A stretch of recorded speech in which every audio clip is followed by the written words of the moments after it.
এটা রেকর্ড করুন, ছাড়বেন আপনারা, আমার কিচ্ছু করতে পারবে না ফিরহাদ হাকিম, এটা আমি বলে যাচ্ছি। ও ফিরহাদ হাকিম তো দূরের কথা, ওর নেত্রী মমতা ব্যানার্জি মিথ্যা মামলা দিয়ে আমাকে জেলে রাখতে পারে, এর থেকে বেশি কিছু আমার গায়ের একটা পশম হিলাতে পারবে না। এই জমিচোর, ওয়াকাফ জমিচোর ফিরহাদ হাকিম বাংলার মানুষকে বিভ্রান্তের মধ্যে ফেলার জন্য তিনার বক্তব্যে একটা শুনলাম, তিনি বলছেন ওয়াকাফ সম্পত্তি নাকি দুটো সরকারের সম্পত্তি।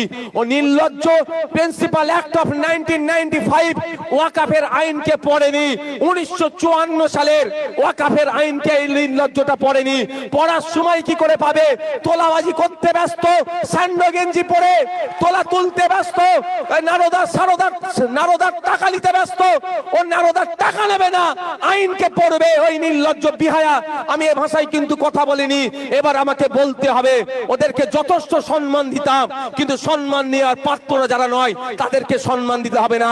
যে কুকুর যে ভাষাই বুঝবে তাকে সেই ভাষাই জবাব দিতে হবে।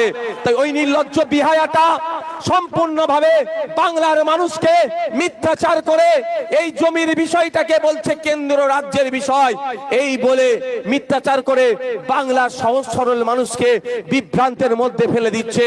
আমি আপনাদের বলবো, হাতে গুগল আছে, মোবাইল আছে, গুগল করে দেখুন আপনার, বা সার্চ ইঞ্জিনে গিয়ে সার্চ করে দেখুন, জমি জায়গার সম্পূর্ণটাই রাজ্য সরকারের হাতে থাকে, অর্থাৎ এটাকে দেখভাল করবে।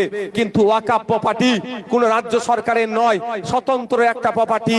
দেবত্ব সম্পত্তি কোন রাজ্য সরকারের নয়, গির্জার সম্পত্তি কোন রাজ্য সরকারের হতে পারে না, গুরুদুয়ারের সম্পত্তি কোন রাজ্য সরকারের হতে পারে না, আপনার জাহের থানের সম্পত্তি কোন রাজ্য সরকারের হতে পারে না, গরম থানের সম্পত্তি কোন রাজ্য সরকারের হতে পারে না। এই সম্পত্তি ব্যক্তি মালিকানা সম্পত্তি, রাজ্য সরকারের সেই সম্পত্তিটাই হবে যেটা এক নম্বরে খতিয়ানে আছে, আর সরাসরি যেটা রাজ্য সরকারের হয়ে আসছে, এটা ছাড়া রাজ্য বা কেন্দ্র সরকারের হতে পারে না। কিন্তু ওই বিহায়াটি, আমি এই জন্যই বিহায়া বারবার বলছি, ও দোকান কাটা নির্লজ্জ। কদিন আগে খবর হচ্ছিল না, আমি একটু টকে টকে আছি, সেটা ভুলে যাচ্ছি, আমি খবরটা খুঁজছি। একটা মার্বেলের গোডাউন ওয়াকাফ ওনার নামে অভিযোগ আছে, উনি দখল করে রেখেছেন। আপনারা প্রস্তুত নেন, ওটা ওয়াকাফ সম্পত্তি, আর উনি দখল করেননি বলছে। আমরা গিয়ে তাহলে দখল নেবো ওয়াকাফ সম্পত্তি, ওয়াকাফ বোর্ডের হাতে তুলে দেবো। তখন যদি ফিরহাদ হাকিম আসে কি হবে? পাবলিক কি করবে? হালকা করে ভালোবেসে দেবে। কি গো,